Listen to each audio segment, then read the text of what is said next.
Hello students, I am Arvind Kumar, PhD Physics from Suraj School Rewari. Today we will discuss the next topic from second chapter of third unit, magnetic effects of current and magnetism. And second chapter is forces on charged particle in electric and magnetic field. And our today's topic is motion of charged particle in magnetic field. In last video we discussed about the motion of the charged particle in electric field. Now we will discuss the motion of charged particle in magnetic field. What will happen if a charged particle moves in the magnetic field? Then what is the direction, force, etc. If their path is some electric ellipse form, circular form, or either in circular form, then if the circular form, then what will be the radius, velocity, and something various parameter in that scenario. So let's start. Motion is को हम discuss कर रहे हैं positive x axis direction में। ये जो मैंने green colour से बनाए हुए ये मैग्नेटिक फील्ड की डायरेक्शन है, ये आगे तक आपके पास में प्रोसीड कर रहे हैं। जैसे अगर मैं कहूं कि यहाँ पे इलेक्ट्रिक फील्ड है, ये सॉरी मैग्नेटिक फील्ड, और ये मैग्नेटिक फील्ड ऐसे मूवमेंट कर, ये ऐसे मैग्नेटिक फील्ड मूवमेंट कर रही है,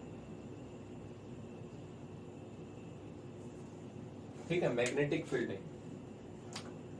अब इन मैग्नेटिक फील्ड में वैसे तो हम ले सकते थे कि वेलोसिटी एक चार्ज पार्टिकल है जिसका चार्ज q है, मास m है, वो charge particle in the same direction of magnetic field भी हो सकता था, अपोजिट भी हो सकता था।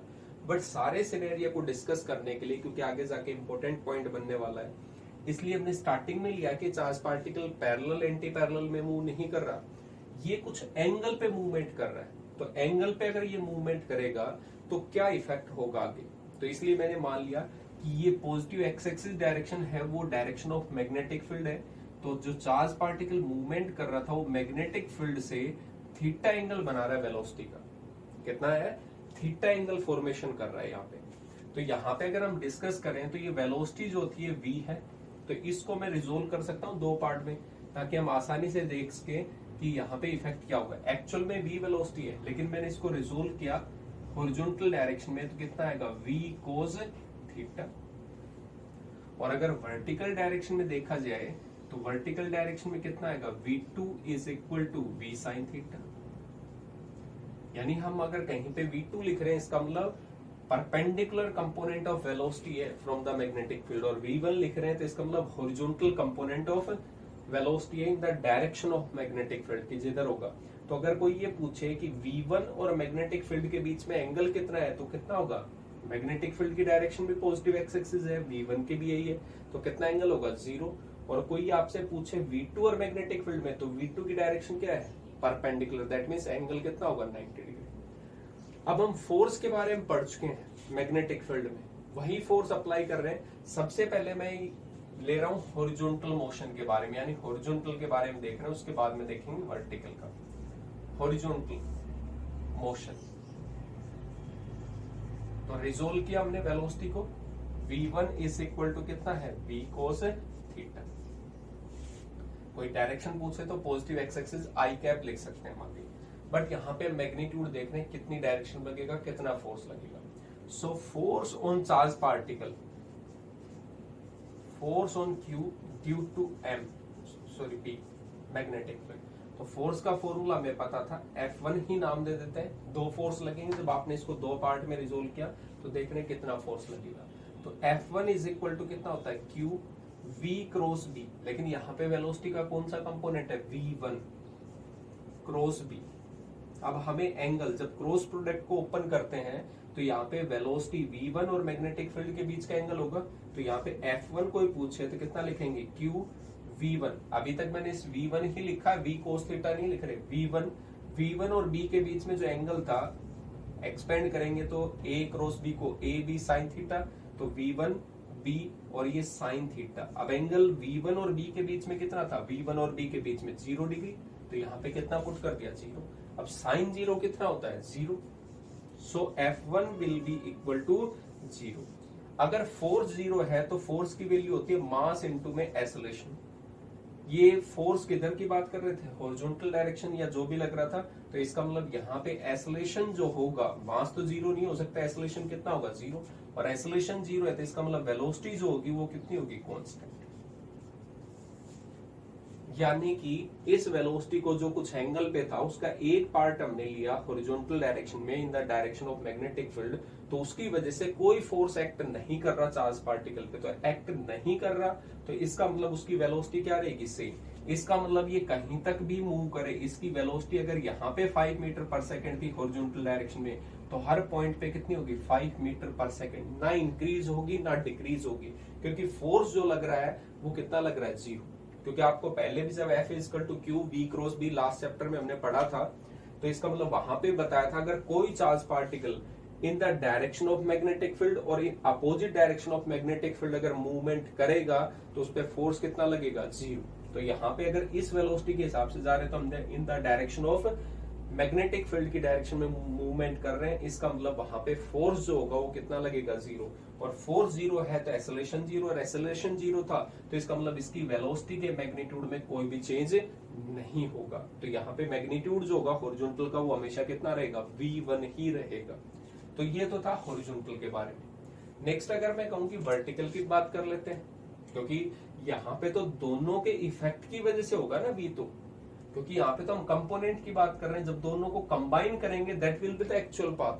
अब होगा क्या, यहाँ पे वर्टिकल में देखते हैं, in vertical motion that means v2 की वजह से जो हमने कंपोनेंट लिया है v2, उसकी वजह से देखते हैं वर्टिकल में क्या इफेक्ट होता है। तो फोर्स जो लगेगा उसको मैंने F2 नाम दे दिया, सेम फॉर्मूला मैग्नेटिक फील्ड में चार्ज पार्टिकल का Q V क्रॉस B। अब V जो है वेलोसिटी कौन सा ले रहे हैं अब की बार, कंपोनेंट परपेंडिकुलर वाला, V2 क्रॉस B। अब एक्सपेंड करेंगे क्रॉस प्रोडक्ट को तो कितना लिखेंगे, Q V2 इंटू में B साइन थीटा। अब एंगल किस किस के बीच में लेंगे, V2 एंड B के बीच में। V2 है y एक्सिस की तरफ, मैग्नेटिक फील्ड x एक्सिस की तरफ, तो एंगल कितना आएगा, साइन 90। तो इसका मतलब यहाँ पे साइन 90 जो होता है वो 1 होता है। हम सिर्फ मैग्नीट्यूड की बात कर रहे हैं तो कितना होगा, Q V2 इंटू में B। आप ज्यादा से ज्यादा यहाँ पे लिख सकते हो V2 की वैल्यू कितनी होती है, कितनी मान रखी थी हमने, रिजोल्व करें तो V साइन थीटा अगर लिखना चाहे, अदरवाइज V2 ही रहने देते हैं इसको। बस बताया आपको V2 की जगह कितना लिख सकते हो आप, V साइन थीटा, क्योंकि इस और मैग्नेटिक फील्ड के बीच में एंगल 90 डिग्री था तो वो साइन 91 हो गया। ये तो सिर्फ कंपोनेंट फॉर्म है इसकी वेलोसिटी की। चलो मैग्नीट्यूड हमें पता लग गया कि साइन की वैल्यू मैक्सिमम कितनी होती है, 1, तो ये मैक्सिमम है तो इसका मैग्नीट्यूड भी मैक्सिमम होगा। तो इसका मतलब ये जो फोर्स लगेगा वो क्या लगेगा, मैक्सिमम फोर्स लगेगा। But what about the direction, कि फोर्स है उसका मैग्नीट्यूड आपने कहा सबसे ज्यादा लगेगा, मैक्सिमम है, बट क्या डायरेक्शन के बारे में आप बता सकते हो, डायरेक्शन क्या होगी। तो डायरेक्शन होगी यहाँ पे क्रॉस प्रोडक्ट है, और क्रॉस प्रोडक्ट में जो रिजल्टेंट क्वांटिटी आता है वो भी कैसा होता है, वेक्टर क्वांटिटी। अब उसको कैलकुलेट कैसे करते हैं, राइट हैंड थंब रूल, या क्रॉस प्रोडक्ट है तो जो रिजल्टेंट आएगा that will be perpendicular to both value, V2 के भी परपेंडिकुलर होगा और B के भी, राइट हैंड थंब रूल के अकॉर्डिंग। तो डायरेक्शन जो होगी यहाँ पे वो राइट हैंड थंब रूल, क्योंकि क्रॉस प्रोडक्ट है, या फ्लेमिंग्स लेफ्ट हैंड रूल जो हमने पहले भी पढ़ा हुआ था, लेफ्ट हैंड रूल। या आपको पता है V2 से स्टार्ट करेंगे क्रॉस प्रोडक्ट में, मैग्नेटिक फील्ड की तरफ जाएंगे, राइट हैंड को कर्ल करेंगे, V2 से स्टार्ट होगे वेलोसिटी से और मैग्नेटिक फील्ड की तरफ राइट हैंड को, then thumb will give us the direction of force, तो वहां पे फोर्स होगा। या फ्लेमिंग लेफ्ट हैंड रूल के अकॉर्डिंग देखा जाए तो फ्लेमिंग के तीनों फिंगर्स को स्ट्रेच करते हैं, first finger, middle finger and thumb. Then first finger give us the direction of magnetic field, ये हमें मैग्नेटिक फील्ड की डायरेक्शन बताएगा। Middle finger give us the direction of velocity, कि यहाँ पे वेलोसिटी की बात हो रही तो वेलोसिटी किस डायरेक्शन में था उसका परपेंडिकुलर कंपोनेंट लेंगे ये। तो थंब क्या बताएगा हमें, डायरेक्शन ऑफ फोर्स। तो फ्लेमिंग लेफ्ट हैंड, बात बता रहा हूँ लेफ्ट हैंड, क्योंकि आगे राइट भी आएगा, लेफ्ट पहले आ रहा है तो लेफ्ट हैंड, क्लियर हो गया। तो थंब बताता हमें डायरेक्शन, तो फ्लेमिंग लेफ्ट हैंड रूल भी आप अप्लाई करवा सकते हो to find the direction of magnetic field. लेकिन क्रॉस प्रोडक्ट जब हम पढ़ते हैं, इन क्रॉस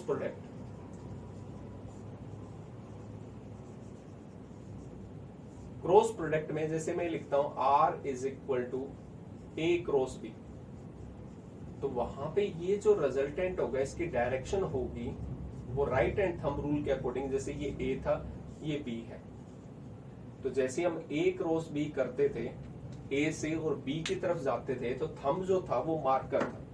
इसका मतलब ये दोनों तो इस बोर्ड पे है और ये मार्कर इस बोर्ड के परपेंडिकुलर है, तो इसका मतलब ये मार्कर जो है वो ए के भी परपेंडिकुलर है और बी के भी। इसका मतलब जो रिजल्टेंट होता है क्रॉस प्रोडक्ट में वो ए के भी परपेंडिकुलर है और बी के भी। जो दो वेक्टर आपस में मल्टीप्लाई हो रहे हैं उन दोनों के परपेंडिकुलर था। इसका मतलब ये ए के भी परपेंडिकुलर है और बी के भी। Direction of R is perpendicular to both. Both कौन कौन? जो आपस में मल्टीप्लाई होते हैं, ए एंड। ये इंटरेस्टिंग पॉइंट है।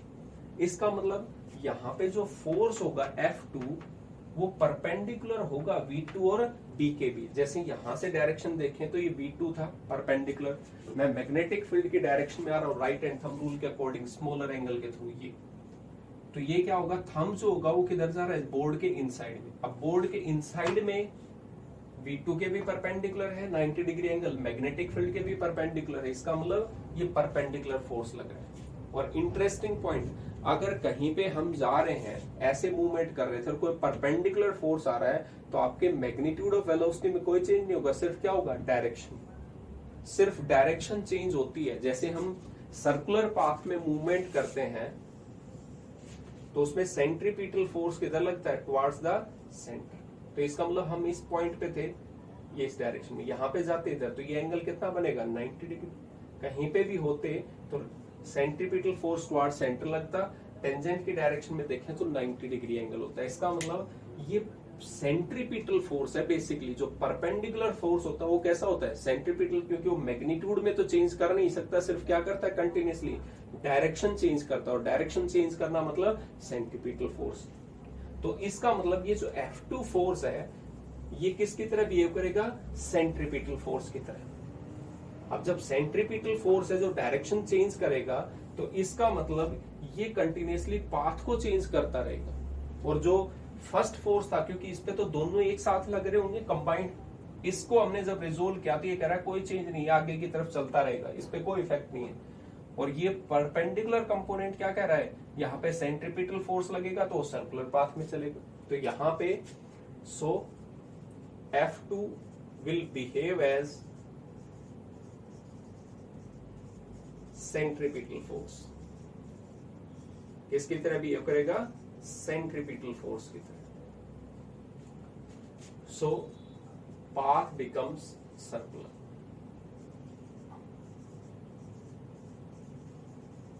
Become circular.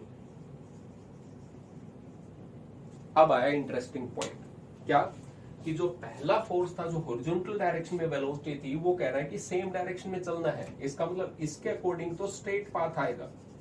ऐसा पाथ था स्ट्रेट पाथ, कहता है कोई चेंज नहीं होगा, मेरी मैग्नीट्यूड भी उतना ही रहेगा, डायरेक्शन भी सेम है। इसका मतलब ये इधर चलता रहेगा अपनी मर्जी से। जो दूसरा कंपोनेंट लिया उसके अकॉर्डिंग जब हमने कैलकुलेट किया तो फोर्स परपेंडिकुलर लगा। इसका मतलब ये कह रहा है कि पाथ जो होगा वो सर्कुलर होगा। अब ये दोनों को कंबाइन करेंगे वही तो इफेक्ट होगा, क्योंकि तो इसी के पार्ट थे, रेजोल्यूशन किया था। अब होता क्या है, यहाँ पे ध्यान से देखना है कि ये V1 कह रहा है कि आगे चलना है, उसी टाइम पे सेम इफेक्ट उसी पार्टिकल पे लग रहा है। परपेंडिकुलर कंपोनेंट के अकॉर्डिंग क्या कह रहा है? घूमना भी है, सर्कुलर पाथ भी करना आपको। तो ये दोनों की मानेगा तो क्या होगा? ये सर्कुलर भी करता रहेगा और आगे भी बढ़ता रहेगा। कैसा होगा? सर्कुलर भी और आगे की तरफ भी। इसका मतलब इस पाथ को हम क्या बोलेंगे? Helical path. जैसे स्प्रिंग होती है, स्प्रिंग राउंड राउंड भी होती है और आगे की तरफ भी इंक्रीज होती रहती है, तो वो ही सेम पाथ यहाँ पे होगा अगर कुछ एंगल पे पार्टिकल मूवमेंट कर रहा है। तो इसका मतलब यहाँ पे पार्टिकल जो होगा वो ऐसे होगा, इसका मोशन।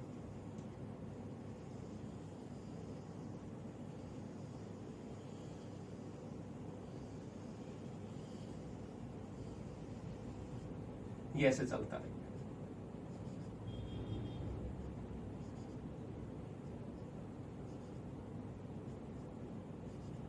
ये पार्ट, इसका मतलब ये हेलिकल पाथ होगा। अगर दोनों को कंबाइन करेंगे, कुछ एंगल पे है, अगर बिल्कुल ही परपेंडिकुलर होता है, यहाँ पे मैं कहता है कि पार्टिकल है वो परपेंडिकुलर जा रहा है वेलोसिटी के, तो आपको क्या कहना था? सिर्फ एक ही पार्ट था, सर्कुलर पाथ होता। मैं कहता कि same direction of magnetic field, तो आप क्या कहते हैं? स्ट्रेट पाथ होता।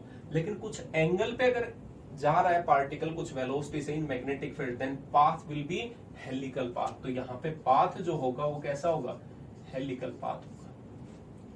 क्लियर हुआ पॉइंट। तो यहाँ पे दोनों के कंबाइंड इफेक्ट की वजह से है, बिल्कुल परपेंडिकुलर होता सर्कुलर पाथ, बिल्कुल सेम एंगल 0 डिग्री एंगल होता या 180 degree parallel to magnetic field और anti parallel to magnetic field, then path will be straight line path. और कुछ एंगल पे है तो पाथ कैसा होगा, हेलिकल पाथ। तो आपसे 3 केस हो गए, थीटा 0 डिग्री या 180 डिग्री होगा, straight line path magnetic field और वेलोसिटी के बीच में। Theta 90 degree, that means velocity and magnetic field के बीच में एंगल 90 डिग्री, परपेंडिकुलर लगेगा, पाथ विल बी सर्कुलर। वो वहीं पे सर्कुलर पाथ करेगा, आगे नहीं बढ़ेगा क्योंकि आपने हॉरिजॉन्टल वेलोसिटी नहीं दी। और मैं कुछ एंगल पे कहता हूं तो हॉरिजॉन्टल भी है और उसमें वर्टिकल भी है, इसका मतलब आगे भी चलेगा और सर्कुलर पाथ भी, then that path will becomes helical path. तो उस केस में होगा। तो हेलिकल यहाँ पे हम पढ़ चुके हैं दोनों का कंबाइंड इफेक्ट, बट मैं यहाँ पे सर्कुलर की बात कर रहा हूँ कि अगर ये अकेला कंपोनेंट होता, जब सर्कल में होगा, इधर से अगर हम देखेंगे तो मुझे तो सिर्फ एक सर्कल दिखाई देगा, स्प्रिंग को अगर सामने से देखेंगे तो आपको बिल्कुल सर्कल दिखाई देगा। सर्कल दिखाई देगा तो what will be its radius, what will be its velocity. तो यहाँ पे हम कह सकते हैं F2 is equal to force जो था वो कितना लगा, Q V2 इंटू में B, Q V2 इंटू में B, and this force is centripetal force. और सेंट्रीपिटल फोर्स का फॉर्मूला कितना था, mv स्क्वायर अपॉन में r। यहाँ पे बात कर रहा हूँ सेकंड की, क्योंकि जो सर्कुलर पाथ में होगा वो कौन सी वेलोसिटी होगी, v2 ही होगी। v1 जो होगा वो सिर्फ आगे की तरफ, अभी हम सिर्फ सर्कुलर पढ़ रहे थे। mv square v2 square upon में r, radius of the circular path. कि हमें जो स्प्रिंग होगी वो कितनी दिखाई देगी, छोटे बनेगा, यहाँ पे छोटे छोटे हेलिकल बनेंगे या बड़ा हेलिकल बनेगा, सर्कुलर होगा। तो mv स्क्वायर अपॉन r, और इसकी वैल्यू थी q v2 इंटू में b। एक v2 से v2 कैंसिल आउट। यहाँ पे अगर मैं कैलकुलेट करूं कि हमें ये पता था v2 is equal to, velocity अगर कैलकुलेट करनी है तो r मल्टीप्लाई में होगा q b r अपॉन में m। और दूसरा अगर मुझे रेडियस कैलकुलेट करनी है तो r था, यहाँ पे जाएगा r इज इक्वल टू, यहाँ पे m v2 था अपॉन में q। तो यहाँ पे ध्यान देने वाली बात है, मैं v2 लिख रहा हूं बार बार, ठीक है। v2 का मतलब आपको जो भी एंगल पे वेलोसिटी दे रखी हो उसका परपेंडिकुलर कंपोनेंट लेना है, जो मैग्नेटिक फील्ड के 90 डिग्री एंगल पे हो। सेम डायरेक्शन में नहीं लेना, उसकी वजह से सर्कुलर पाथ नहीं होगा, उसकी वजह से सेंट्रीपिटल फोर्स नहीं है। जो परपेंडिकुलर कंपोनेंट होगा वो आपको लेना हमेशा। तो यहाँ पे कितना होगा, रेडियस हमें पता चल गई mv2 अपॉन में qb। दैट मीन्स जितना ज्यादा वेलोसिटी है उतना ही ज्यादा क्या होगा, रेडियस होगा। चार्ज अपॉन में मास इनवर्सली प्रोपोर्शनल है स्पेसिफिक चार्ज के। यहाँ पे अगर बात करूं तो v2 जो है charge upon mass directly proportional to specific charge है, और अगर रेडियस की बात करें तो inversely proportional to specific charge है, क्योंकि यहाँ पे चार्ज नीचे है, यहाँ पे चार्ज ऊपर। चार्ज अपॉन में मास जो होता है दैट इज स्पेसिफिक चार्ज। तो v2 जो वेलोसिटी थी परपेंडिकुलर वो डायरेक्टली प्रोपोर्शनल होगी, और radius is inversely proportional. Conceptual question है इसलिए डिस्कस किया यहाँ पे। नेक्स्ट पॉइंट, आपको ये पता चल गया, टाइम पीरियड कैलकुलेट कर ले।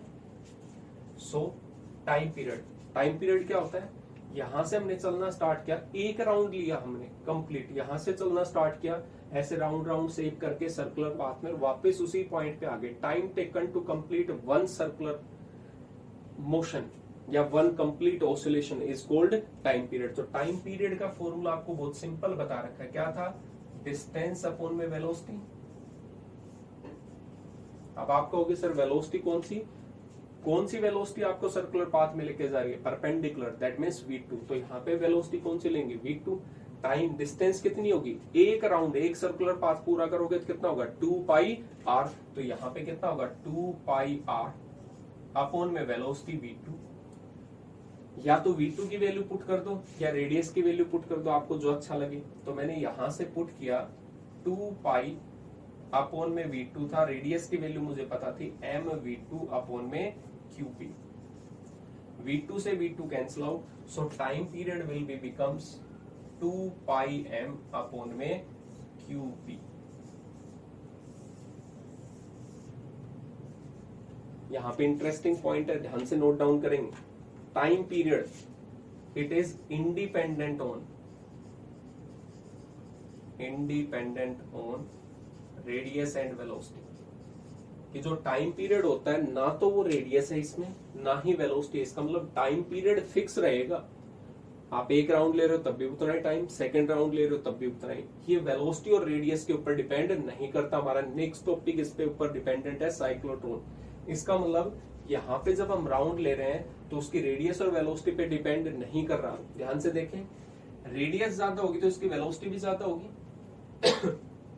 सुनेंगे, एक छोटा ट्रैक है, एथलेटिक ट्रैक, स्टेडियम में जाते हैं हम, राउंड ले रहे हैं। छोटा ट्रैक है तो हम कम वेलोसिटी से राउंड ले रहे हैं, कम वेलोसिटी से, तो टाइम कुछ लगेगा। अब मैं बड़ा ट्रैक है, ठीक है, उस पे ज्यादा वेलोसिटी से ट्रेवल कर रहा हूं तो टाइम सेम आ सकता है।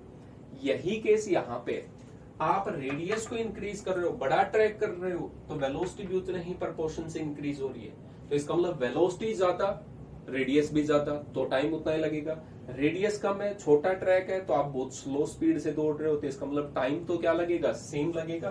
तो इसलिए टाइम पीरियड जो होता है वो क्या होता है, कांस्टेंट होता है। टाइम पीरियड आ गया तो फ्रीक्वेंसी का फॉर्मूला आपको बहुत अच्छे से आता है, न्यू इज इक्वल टू कितना होता है, 1 में टाइम पीरियड। इसकी वैल्यू अगर यहाँ पे पुट कर दें टाइम पीरियड की तो कितनी आ जाएगी, यहाँ पे रेसिप्रोकल कर दें, QB में 2πn।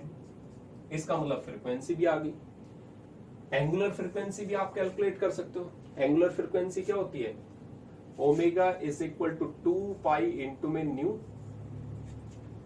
न्यू हमें पता है, QB में 2πm, तो यहां पे लिखें तो 2π इंटू में फ्रीक्वेंसी, QB में 2πm। 2π से 2π cancel out, so angular frequency will be QB में। तो इसका मतलब यहाँ पे फ्रीक्वेंसी इनवर्सली प्रोपोर्शनल है मास के, या ये कह सकते हैं डायरेक्टली प्रोपोर्शनल है स्पेसिफिक चार्ज की, Q में। तो ये केस थे इसके बेसिक कंसेप्ट के बारे में, कि यहाँ पे क्या क्या इफेक्ट हो रहा है यहाँ पे जो हम डिस्कस कर रहे हैं। तो यहाँ पे हमने डिस्कस किया, अगर सेम डायरेक्शन में अपोजिट डायरेक्शन में होगा स्ट्रेट पाथ, परपेंडिकुलर अगर जाओगे मैग्नेटिक फील्ड में तो सर्कुलर पाथ होगा, और कुछ एंगल पे जाएंगे तो हेलिकल पाथ होगा। क्लियर हो गया। तो हम यहाँ पे सर्कुलर पाथ के बारे में डिस्कस कर चुके थे। जो सर्कुलर पाथ था उसकी रेडियस कैलकुलेट कर ली, वेलोसिटी आपको पता चल गई, क्योंकि जो फोर्स था उसको सिर्फ सेंट्रीपिटल फोर्स के बराबर पुट किया। फिर हमने टाइम पीरियड कैलकुलेट किया। टाइम पीरियड क्या रहेगा, कांस्टेंट रहेगा, रेडियस या वेलोसिटी पे डिपेंड नहीं करता। फ्रीक्वेंसी कैलकुलेट कर ली, तो ये वेरियस फ्रीक्वेंसी की टर्म थी। अब एक इंटरेस्टिंग पॉइंट है इसमें, और वो पॉइंट क्या है, पिच पूछ लेते हैं आपसे कई बार 1 मार्क्स में। What is pitch?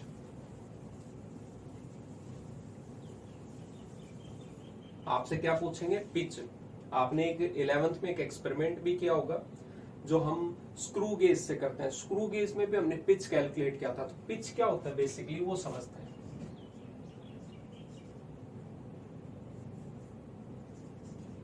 पिच कहता है कि लीनियर डिस्टेंस, मैं कुछ एंगल पे जा रहा हूं, तो जैसे ही मैंने मूवमेंट की, एक राउंड कंप्लीट किया, तो कुछ लीनियर डिस्टेंस भी तो स्टार्ट कर रहा हूं। जैसे मैं ये कहूं कि मैंने यहां से स्टार्ट किया, तो ये राउंड करते जा रहा हूं, ऐसे राउंड करते करते, और मैं यहां तक पहुंचा। तो इसका मतलब लीनियर डिस्टेंस भी तो आपने कुछ कवर की है। इसी लीनियर डिस्टेंस को क्या कहते हैं, पिच कहते हैं। Linear distance covered in one circular motion.